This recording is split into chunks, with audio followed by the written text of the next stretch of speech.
ขอบไปพังโอ้นี่จะส่งเสียงไปเนาะสุดยอดเลยนะรับมาชมเชยให้เลยอยากเอารางวัลให้ด้วยเนาะถ้าแต่แบบบ่มีรางวัลมีหนามีจ้าจ้ะแต่ละเถื่อคู่มือนี้เขาอันนั้นอาศัยกินน้ำมินิงซอยเรือเขาแต่ละเถื่อแต่ละมือเปล่าอีกยังไปจากขอโทษยอมแพ้แล้วยอมแพ้แล้วยอมแพ้แล้วยอมแพ้แล้วยอมแพ้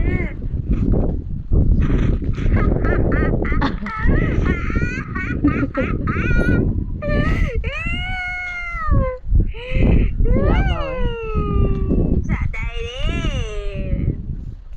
สมหนามไหนบ่เอ้ยมึงโง่ไรเนาะหามึงเลย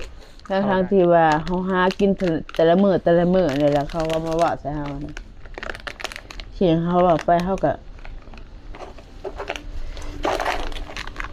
เขาผิดป่ะวะเขาผิดป่ะวะจังไรเนาะ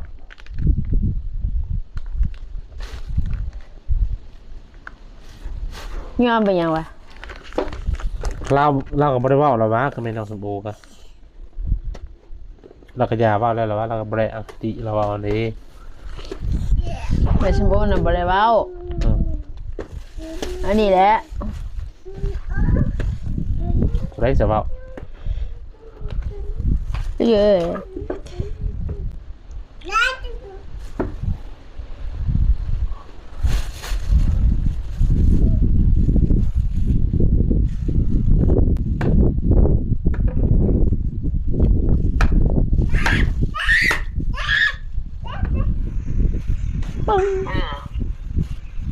มีเงินจะเช็ดจะลาดมาให้เอาอ่ะ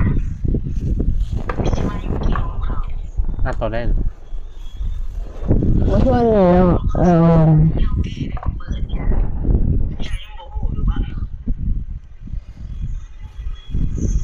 ตอนเฮาว่ากระป๋าเฮาว่าแบบนี้แหละตอนเฮาว่ากระป๋าเฮาว่าก็กะเฮาว่าบ่ออกเจ้าลงในสตอรี่มันมาเลยนะบ่เฮาส่งเสียงแต่บางทีเขาหาคู่มือจะส่งเสียงในเฟซแล้วนี่บ่แต่โดนแล้วแต่ว่าเราขอให้เราเข้าไปพังโอ้นี่จะส่งเสียงไปเนาะสุดยอดเลยนะรับมาชมเชยให้เลยอยากเอารางวัลให้ด้วยเนาะถ้าแต่แบบบ่มีรางวัลให้เอาอย่างนั้นยอดเลยที่จะสิกดไลค์กดแชร์ให้แหละสู้ๆอันนี้หนามีจ้าจ้ะแต่ละเถื่อคู่มือนี้เขาอันนั้นอาศัยกินน้ำมินิงซอยเรือเขาแต่ละเถื่อแต่ละมือทุกมือเราก็บริเหตุบริหารโอ้ยเราใส่กินน้ำมันดีใจนะมีใจนะถ้ามีหนามีตาซะบ่มีกระยามันดอกเขานะเอาเขาจะเอาก็เลยเปล่าอีกยังไปจากขอโทษเอานะเอาบริขอโทษเจ้าที่ฐานนะเมื่อนี้เขาใส่อีนิงใส่ที่มันสวยเรือเขาสุดที่มันก็เป็นเขา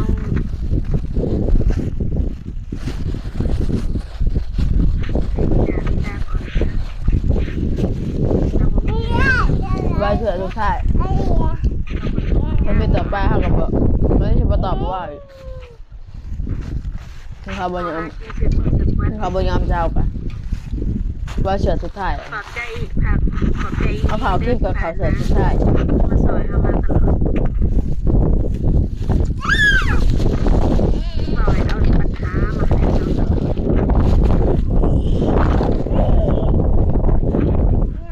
สนามคนซะคนสนามยอมแพ้แล้วยอมแพ้แล้วยอมแพ้แล้ว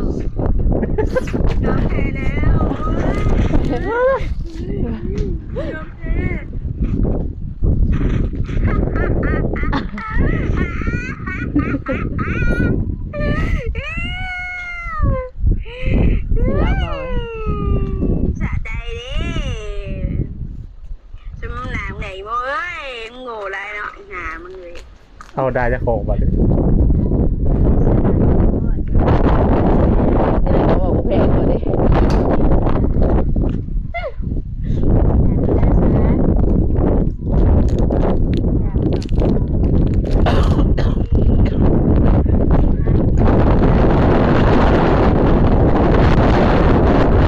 เก่ามากเลยเก่าก็ยังไม่ทันจะหมดอยู่ที่ไหน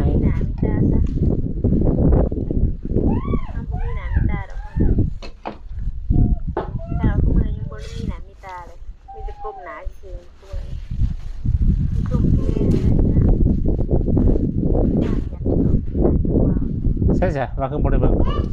เราคือบ่ได้เบิ่งหรือว่าเจ้าหางโฟนบล็อกใช่เจ้าว่าบล็อกละสำรวจ ตัวนี้เปลี่ยนไปสิ เจ้าคือกล้าเว่าของเราได้นั่นจ้ะ ก็ สุดยอดแล้วนะ ที่เป็นยัง อันเจ้าบ่ได้คิดว่าสามารถยันเราสิเสียใจ ลองมา จะแต่ดอก อันยังไงยันมาเสียมุกเสียใจที่เคยพากมาแต่อันโคโซเรือเจ้านั่นนี่ใช่ไหม เรื่องน่ะเขากับบริวารเขาว่าเรื่องตัวแบบอันน่ะ เรื่องปัญหาที่มันเกิดขึ้น เรื่องตัวเฮากับอีนิงนี่นั่นแหละเขาไปถามเอาใบนี่แหละว่าเฮานี่เว่าประจบบ่สิ้นนะ บ้านเขาบอกไปแบบว่าเฮานี่เว่าเองเองนะ เห็นว่าอันยัน มีหนามีจ้าจ้ะ ว่าเราเสียมุกเสียใจอันที่เราเคยเสียเรือเจ้านั่นนี่เห็นหรอก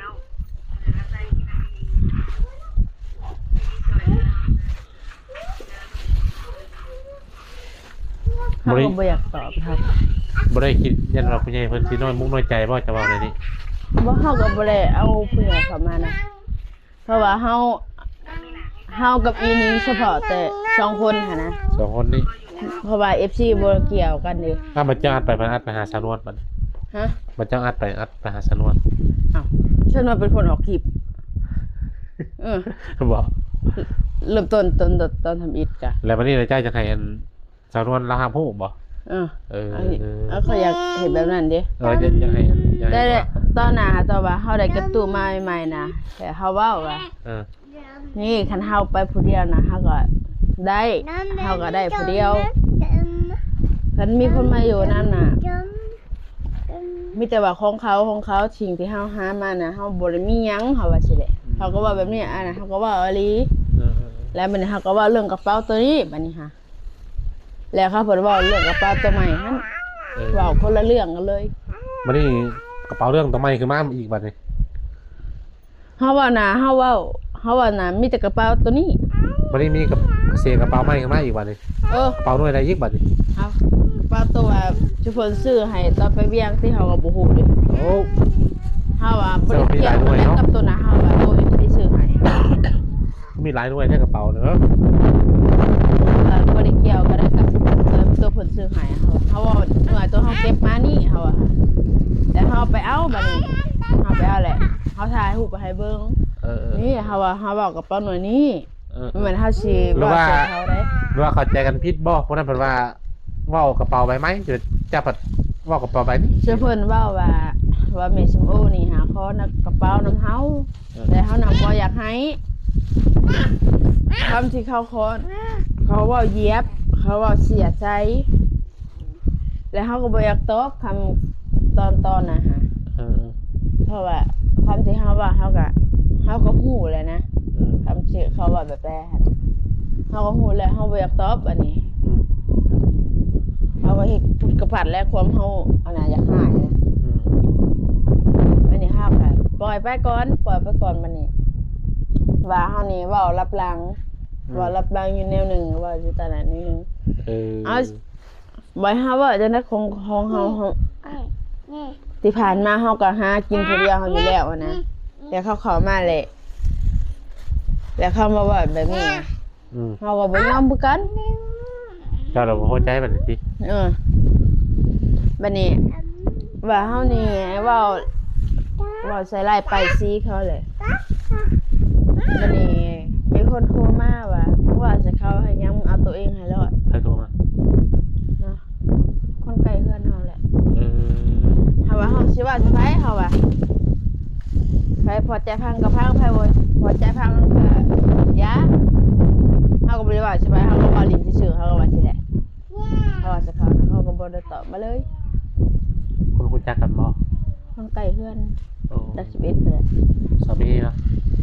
บ่ แล้วมันแล้วก็ได้ไปแหละ เฮาว่า พอเจ้าก็ได้มาเลยดิ คือเขายังบ่เศร้าว่าเฮานี่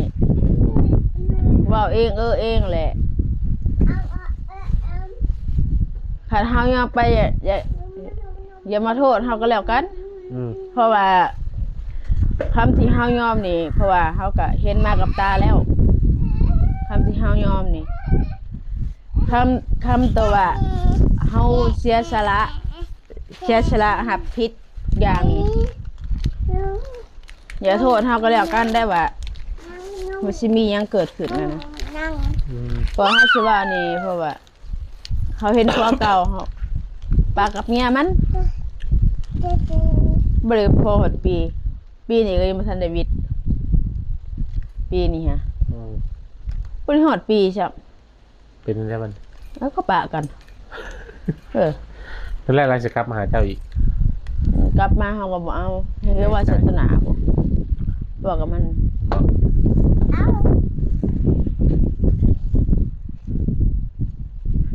กลับอีกว่าเอาอีกปะจ๊ะ กลับมาเฮาก็เอาสิเอาไปหยังเอาไปให้เขาสร้างปัญหาให้เฮาตลอดมีแต่ปัญหาสิเนาะขณะหากินเองแท้ๆก็ยังมีปัญหาแหละเฮาอยู่กับเฮาก็หาหลายเนาะเจ้าเนาะจ้ะขนาดเฮาบ่ได้เฮ็ดหยังคือว่าเฮาบ่ได้เฮ็ดหยังคือว่า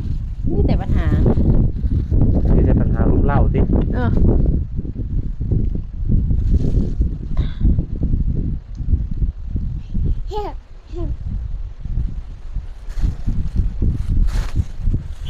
แล้วมีแต่ยุดว่าใส่ถึงกันบัตรจะบอกได้ว่ามาไปเมนเลยใครแท้สนวนมาละบอกเขามาขยะฮะเขามาพอดีเขาแลนด์เรือเลยเปิดเพลงเสร็จเลยนะนะเลยมาลักเลยน้ำมิกเหรอใครติ๊กเลยใครทำคนได้เดี๋ยวชินได้หันละมาล็อกตู้เฮ้ย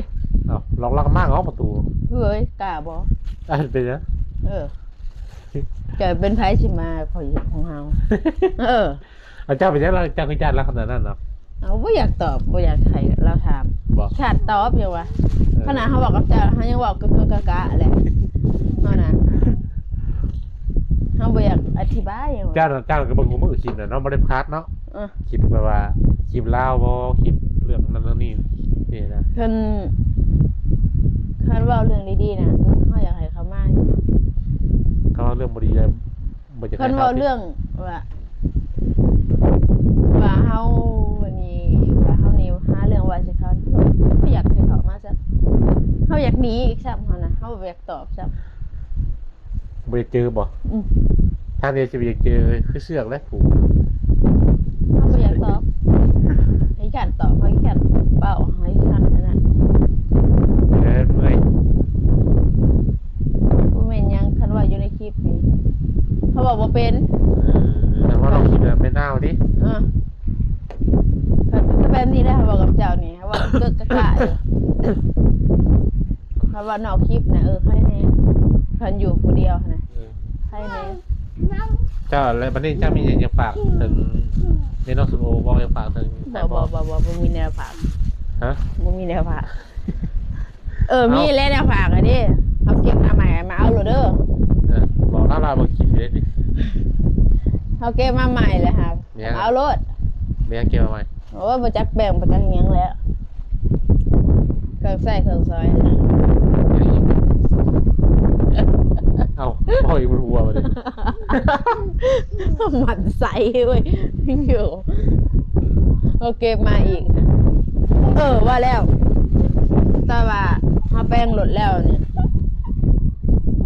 เขาแก่เครื่องมาเครื่องนุ่งนี่ฮะเต็มกระสอบเขาบาฮามาเหม็นจักไปใส่บัวเห็นมีคนเอาไปของเขานี่เลยค่ะจากว่าวถึงมาได้วาง2-3 มื้อหลังม มีคนรักเอาเท่านั้นแล้ว แม่กับสเตอร์เฮาเห็นแหละเอาอันน่ะทงแก๊สน่ะไปแม่นวันทางเขามาขอเด้ ไพ่ขับมาเป็นเล็กน้อยเพราะว่าเกิดเล็กน้อยขับมาหลาย เพราะว่าหาเอาทงแก๊สน่ะแม่นอยู่บนทางเขามาขอหั่นใบทามิดน่ะเห็นใบเธอซองน่ะบ่เห็นเขาเอาไปแล้ว ยกขอไปแล้วเนาะเพราะว่ามีจะโค้งมา เขาว่าโอ้ยเขาว่ามึงเถอะเฮาก็อยากหายเลยอยากได้อะไรเอาไปซะเขาว่าสิแหละเด้เฮือนไปอุ้มเอาลูกเด้อเขาว่าสิแหละ เอาเกินไปเต้นได้ไม่มองอยู่ เขาก็บอกประชดไปเลย อันนี้ว่าเก็บได้หรอเก็บใช้รถไว้รถเชื่อว่าแค่เขาเอาแล้วก็เอานะ เพราะว่ารถเฮาผลสเตอร์เหียนเด้ เออ บัดนี้หาเงินเปลี่ยนสเตอร์บัดนี้ใครแน่บัดนี้เปลี่ยนสเตอร์แล้วก็ยังติดค้างอีกบัดนี้ฮะ ทางรุด ดีแต่บ่ตายอีกมื้อนึง คอยครับนะขับรถกับลากมา เด้ออันน่ะบีมันก็ออก อันตรายแค่นี้บ่มีจะฝากถึงเราป่ะ บ่เฮาฝากเลยเด้ ฝากอะไรทันทีเลย เออ ลายกว่านี้ไม่ได้ป่ะ บ่มีแล้ว โอ้ยดิ เออ จะให้กันเพลงคือเก่าป่ะ บ่ได้หักกันบ่ได้แพงแล้ว มาไล่มาได้มาเข้าใจกันเรียบร้อยแล้วมันนี่เป็นไม้เลย อ้าว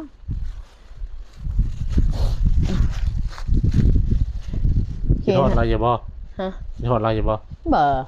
ใช่ว่าคันเราไปแล้วสิลามสู่ไว้ป่ะ บ่ให้บอกไปซื่อๆแล้ว พี่เทศในใจอยากให้ไปอยู่ปะจ๊ะ เฮาบ่อยากให้อยู่นำเฮาแล้วเพราะว่าเฮาหาแบบนี้มันเพิ่นหากินแบบบ่คุ้มขี่หั้นนะเฮาเพิ่นอยากให้ไปให้เฮ็ดเวียกเป็นเงินเดือน เออ เฮาเพิ่นหากินแบบนี้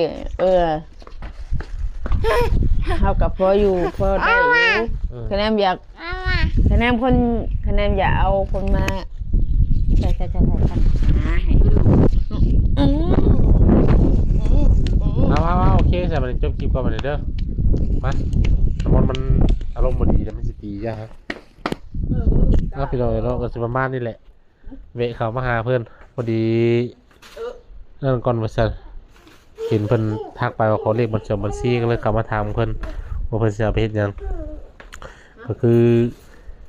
เพิ่นแบบผู้บ่าวสิโอนเงินมาให้